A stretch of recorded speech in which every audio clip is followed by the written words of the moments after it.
My name is Amber Wilson. I'm 28 years old, and for most of my life, I've been second best. The runner-up in a two-girl race no one else seemed to be watching.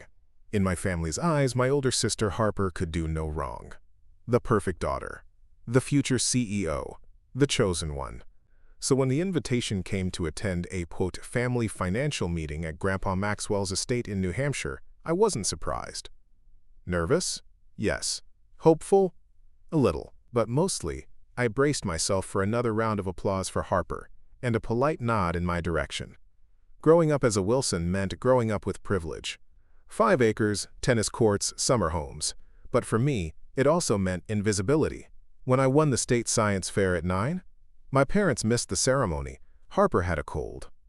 When I graduated valedictorian, they arrived late, blaming Harper's hair appointment.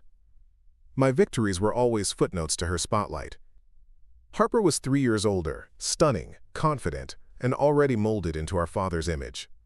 Richard Wilson, the proud CEO of Wilson Financial Group, saw Harper as his legacy. My mother, Catherine, followed suit.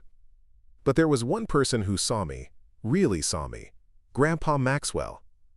He started as a construction worker and built his empire from nothing. Maybe that's why he noticed my quiet drawings, my passion for architecture, and the way I stayed up late building cardboard cities. "You've got strong hands and a stronger mind," he once told me.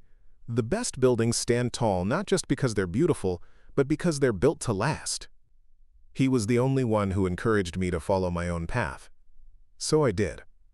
I turned down offers to join the family firm and instead pursued a career in architecture. I wasn't rich. I wasn't famous. But I was proud of the work I did, designing community spaces that mattered.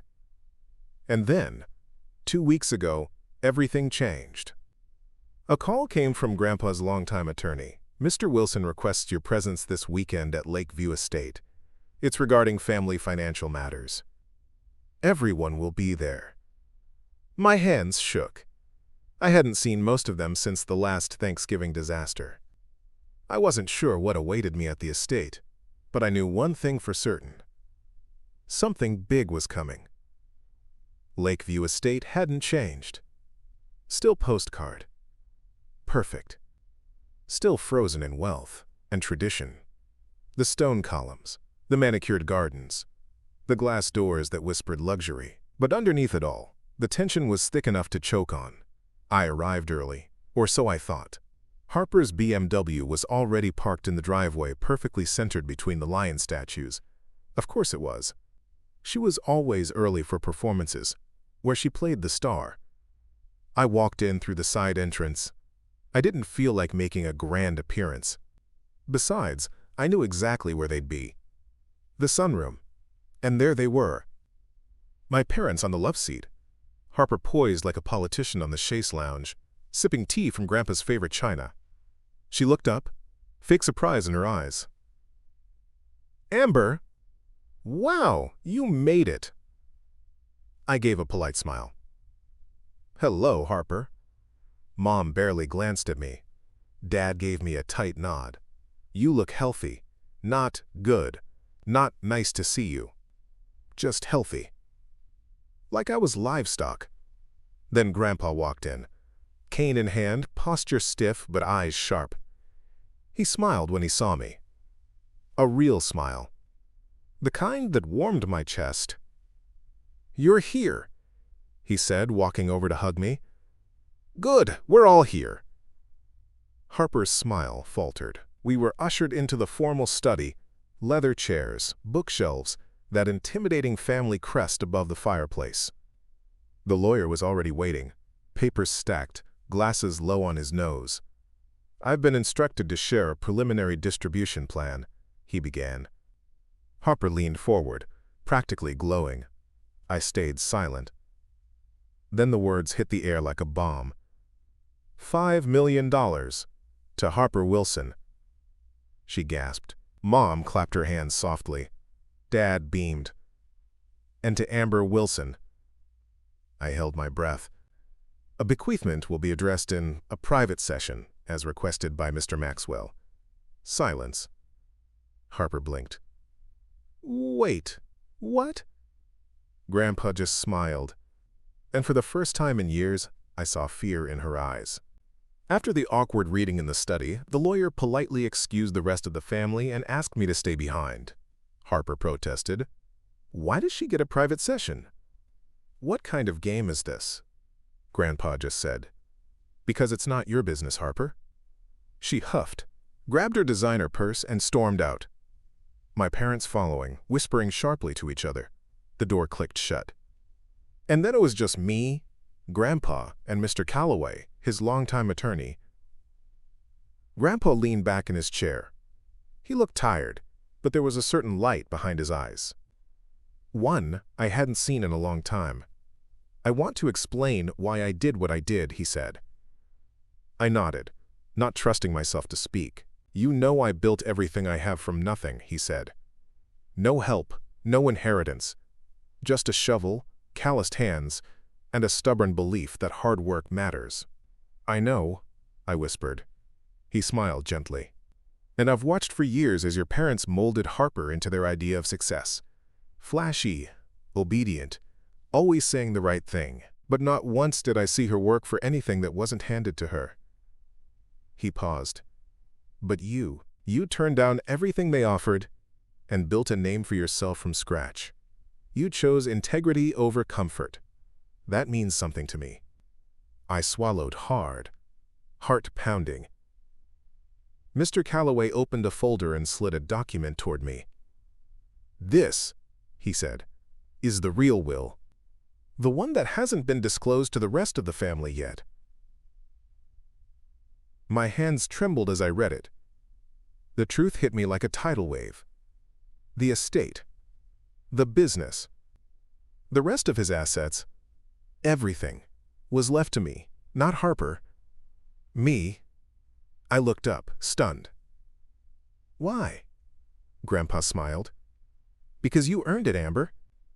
And because this family needs a new kind of legacy." I left the study in a daze. The will. The real will had my name all over it. Grandpa wasn't bluffing. He had rewritten the story they all assumed was set in stone. The house, the shares in Wilson Financial Group, the investment accounts, all of it. Mine, but I knew one thing for sure. It wouldn't stay quiet for long. And I was right. By the time I reached the upstairs guest room, I could hear the yelling downstairs. "What do you mean it's not official yet?" Harper's voice shrieked. "You said I'd be the sole heir. You told me this was already finalized." Then Mom. "Richard, do something." Then, silence. I stayed in my room, locked the door, let them scream.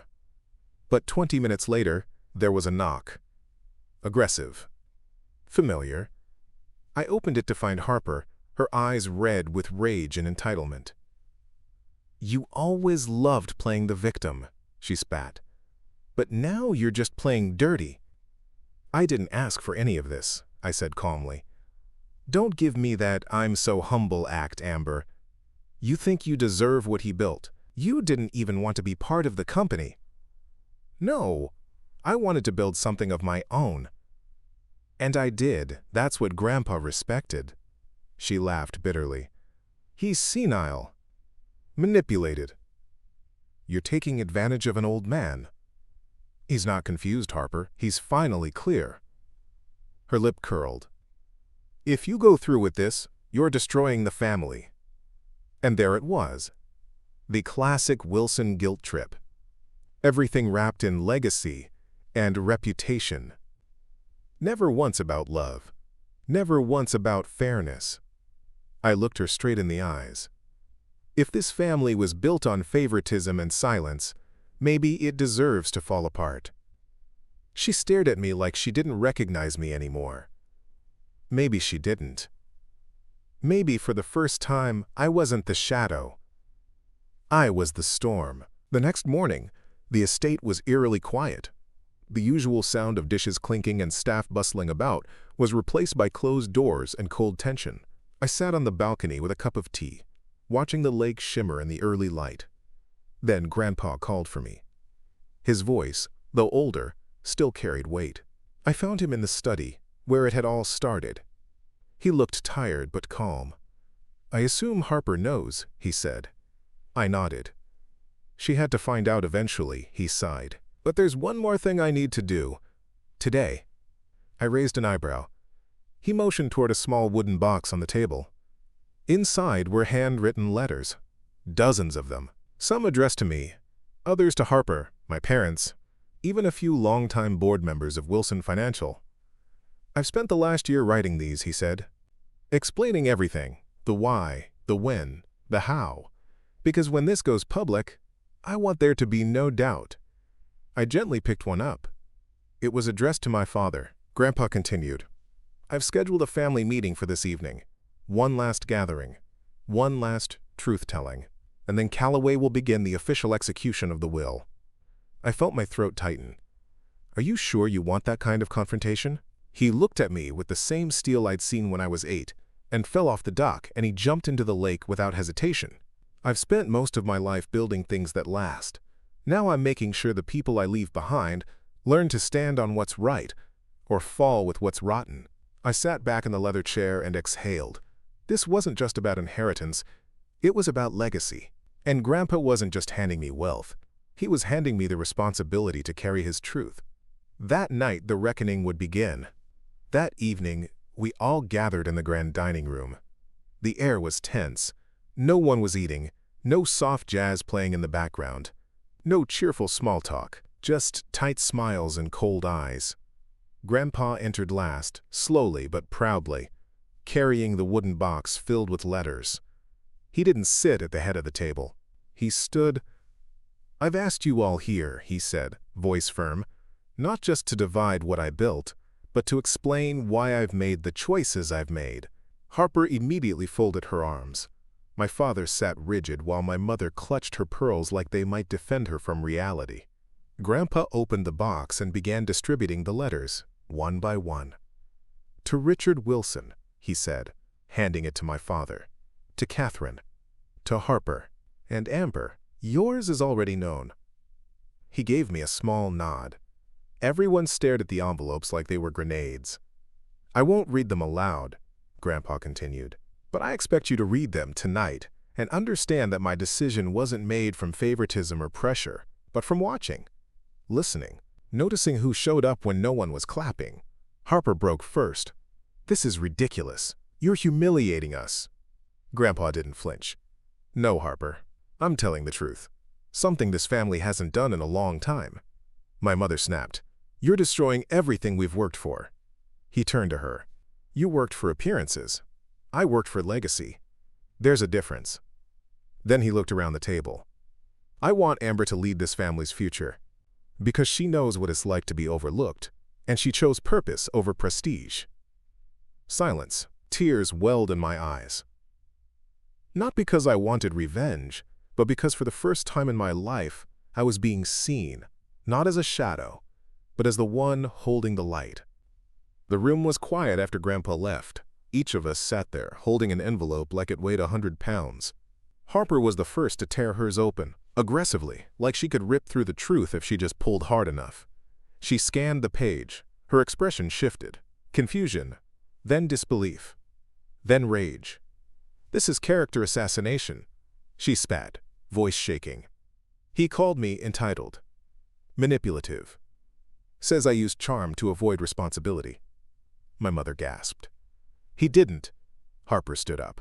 "He said I coasted on my looks and my last name and never once built something without someone else's hands underneath me." No one corrected him. Then my father opened his.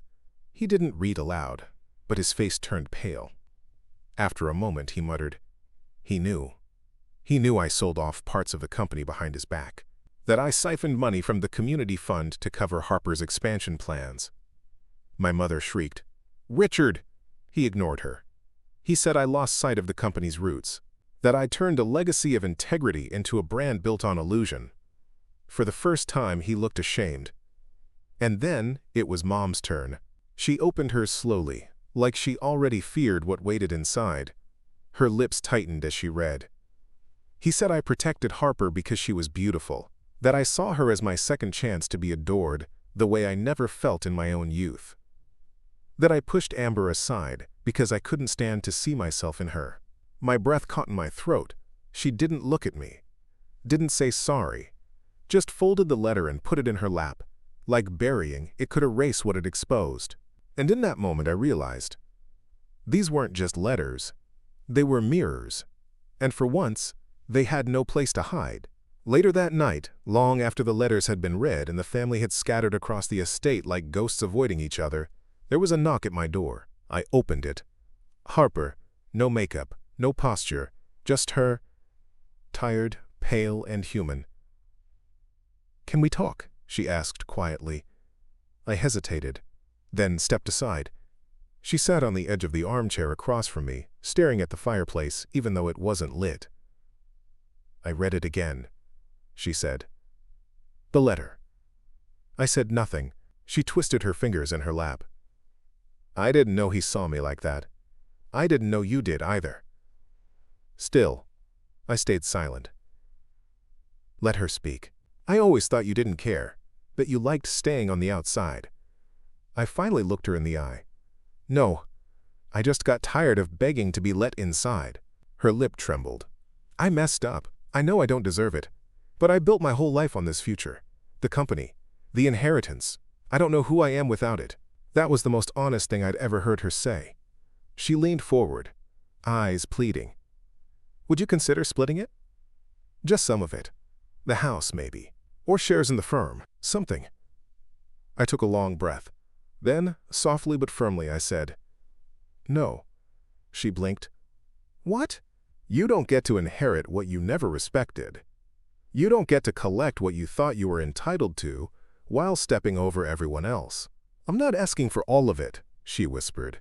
"Just not nothing." "You already had everything, Harper," I said. "You just never noticed." She stood slowly. "So that's it? You're going to take it all?" "No, I'm going to rebuild it into something worth inheriting." She left without another word. And I realized as the door closed behind her that this wasn't revenge, it was restoration. The morning after everything settled, I found Grandpa on the back porch. Same wool sweater, same steaming mug of black coffee, same thoughtful silence. He didn't look up when I sat beside him, just handed me a second mug, like we'd done this 100 times before. For a moment, we just sat there, watching the lake, breathing in the kind of quiet that only follows a storm. Then he said, "You handled last night with grace." I didn't feel graceful. I felt hollow. "I wasn't trying to hurt anyone," I murmured. He nodded. "I know. But sometimes truth cuts whether we mean it to or not." We were quiet again. Then I finally asked, "Why me?" He turned to me, those tired but razor-sharp eyes narrowing. "Because you never assumed you were owed anything. Because you built your own name. Because when you could have fought dirty, you stayed clean." He set his mug down. "I watched your father trade values for optics, watched Harper get rewarded for ambition without empathy, and I watched you quietly build things that made people's lives better. Not louder, just better." I blinked back the tears. "I didn't expect any of this." "I know," he smiled. "That's what made you ready for it." Then he reached into his coat and handed me a small, leather-bound notebook. Inside were drawings, sketches of buildings, my buildings, from when I was 12, 14, 21. He had saved them. "I kept everything," he said. "Every scrap, every blueprint, every article about your work. I wanted you to know you were never invisible to me." That was the moment I broke. Not from the money, not from the victory, but from the realization that someone had seen me all along. I hugged him, and for the first time in my life, I believed what he whispered in my ear. "You were always the one, Amber. You just had to believe it too." 3 months later, I stood at the groundbreaking ceremony of a community center bearing my grandfather's name, Maxwell Wilson Center for Design and Opportunity. It wasn't built in a city skyline or a private island resort. It was built in a neighborhood that needed it, where kids drew on cracked sidewalks and dreamed on borrowed hope. That was my first project as the new chair of Wilson Financial Group.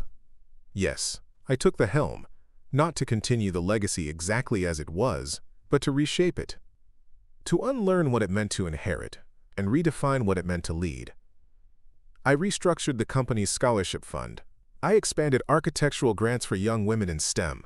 And I sold off the private golf course to build 3 mixed-income housing projects. Of course, there were board members who grumbled. Even Harper tried to stir up dissent. But the numbers didn't lie. The people responded. And quietly, steadily, the Wilson name started to mean something more than just money. It started to mean impact. One evening, after a long site visit, I came home to find a letter in my mailbox. No return address. Just my name. Inside, in careful handwriting, were 5 words. You made the right choice. It wasn't signed, but I didn't need a name to recognize the handwriting. Harper. And for the first time in my life, I didn't feel like I'd won something. I felt like I'd set something right. This wasn't just a story about inheritance. It was about identity. About breaking patterns without breaking people. About choosing to build, not from entitlement or vengeance, but from vision. Grandpa gave me the tools, but the blueprint? That was mine to design. And I finally understood what he meant when he told me long ago. The best buildings stand tall, not because they're grand, but because they're built to last.